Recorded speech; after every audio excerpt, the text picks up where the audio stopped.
नमस्कार बच्चों, आज हम कक्षा 2 का सूर्यभिका लेके आए हैं, जिसमें आज हम आप लोगों को वचन पढ़ाएंगे।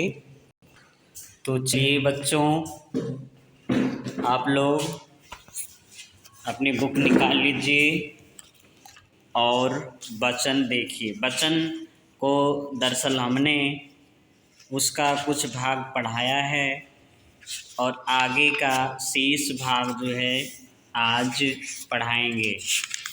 तो चलिए, जैसा कि वचन के बारे में हम बताए थे कि जिन शब्दों से एक या अनेक होने का पता चले उसे वचन कहते हैं। वचन दो हैं, एक वचन और बहुवचन, है ना। वचन कितनी हैं? एक वचन और बहुवचन। तो आइए, एक वचन और बहुवचन यहाँ से हम देख रहे हैं। देखिए, आइए हम कुछ शब्दों के एक वचन और बहुवचन रूप जानें। जैसे घोड़ा एक वचन के अंतर्गत आएगा और घोड़े बहुत से घोड़ों के अंतर्गत, यानी बहुवचन के अंतर्गत। दूसरा, किताब एक वचन, किताबें बहुवचन शब्द है। किताब मतलब एक है और किताबें का अर्थ है बहुत सारी किताबें, बहुवचन के अंतर्गत आ रहा है। औरत एक, औरतें बहुत, यानी एक आएगा तो एक वचन और बहुत आएंगे, एक से अधिक आएंगे तो वो बहुवचन के अंतर्गत। औरतें बहुवचन के अंतर्गत आ रही हैं। खिलौने, खिलौना एक वचन है और खिलौने बहुवचन। खिलौने क्या है? बहुवचन है।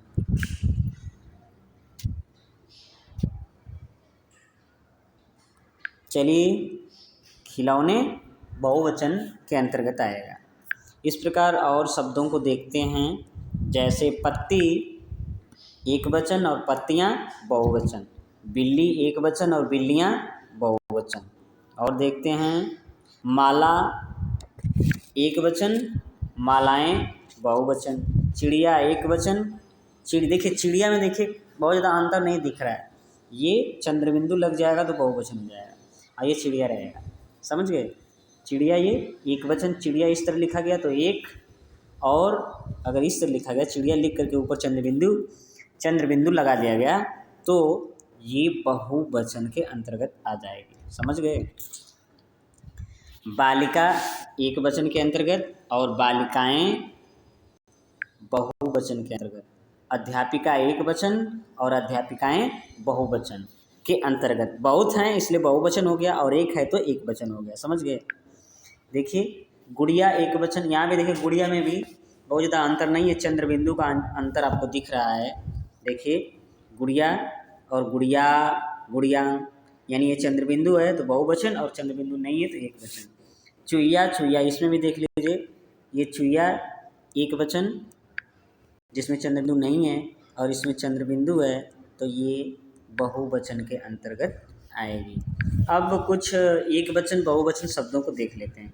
जैसे आँख, आँखें, चादर, चादरें। देखते जाइए दोनों तरफ, है ना, दोनों तरफ देखिए, ये आँख, आँखें, चादर, चादरें, इस तरह देखते जाइए। देखिए, बात, बातें, पेंसिल, पेंसिलें, ये एक वचन से बहुवचन में बदला हुआ रूप ये शब्द दिखाई दे रहा है। देखिए, पंखा, पंखे, चूहा, चूहे, ये एक वचन से बहुवचन में बदल रहा है।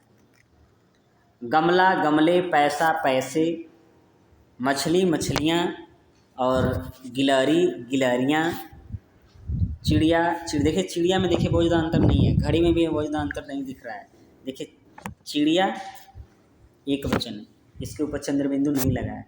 ये चिड़िया, इसमें देखिए बहुवचन है क्योंकि इसमें चंद्रबिंदु लगा है। घड़ी एक वचन, घड़ियाँ बहुवचन। समझ गए?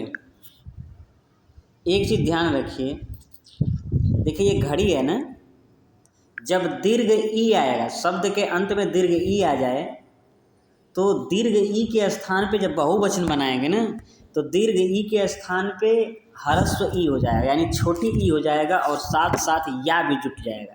क्या जुट जाएगा?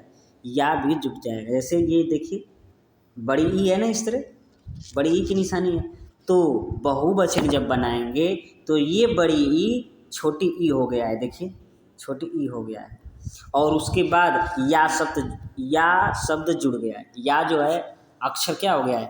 जुड़ गया है। तो इस बात को ध्यान रखिए, बड़ी ई अगर पहले किसी शब्द के अंतिम अक्षर में अगर बड़ी ई है तो उसका बहुवचन बनाते समय वो बड़ी ई के स्थान पे छोटी ई कर दिया जाएगा उस अक्षर का, और साथ साथ या भी जोड़ दिया जाएगा।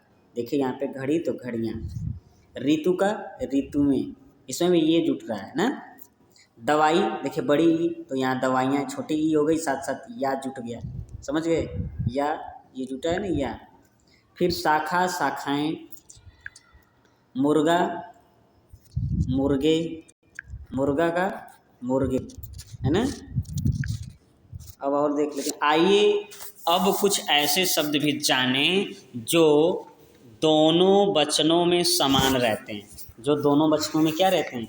समान रहते हैं। जैसे कुछ ऐसे शब्द हैं जो दोनों वचन में, एक वचन और बहुवचन में समान ही रहते हैं, मतलब एक समान, जैसा एक वचन में रहेगा वैसा बहुवचन में भी रहेगा। जैसे बगीचे में एक पेड़ है, देख रहे हैं, बगीचे में एक पेड़ है ना, ये एक वचन है। और यहाँ पे देखिए कैसे पता चल रहा है, यहाँ बिंदी लगाए ना, है से पता चल रहा है से पता चला है कि एक वचन में है। और यहाँ पे बगीचे में कई से भी पता, एक यहाँ पे साफ लिखा है, यहाँ पे कई लिखा है, तो बगीचे में कई पेड़ हैं, है ना, कई पेड़ हैं से पता चला, और ये कई से पता चला कि यहाँ पे कई हैं पेड़, लेकिन इस पेड़ में अंतर नहीं दिख रहा है।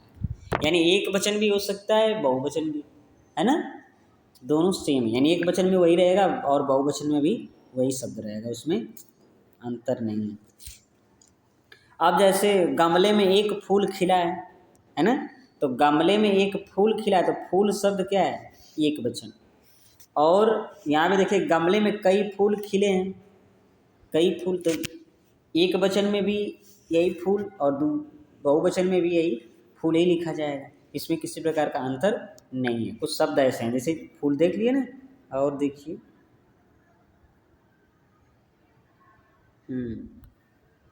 अब देखिए, और मेज पर एक फल रखा है, फल भी एक वचन है, और यहाँ पे मेज पर कई फल रखे हैं, तो ये फल जो है एक वचन और बहुवचन दोनों में समान रूप से दिखाई दे रहा है, इसमें किसी प्रकार का परिवर्तन नहीं है। दूसरा शब्द देखते हैं, दूसरा शब्द कहाँ गया?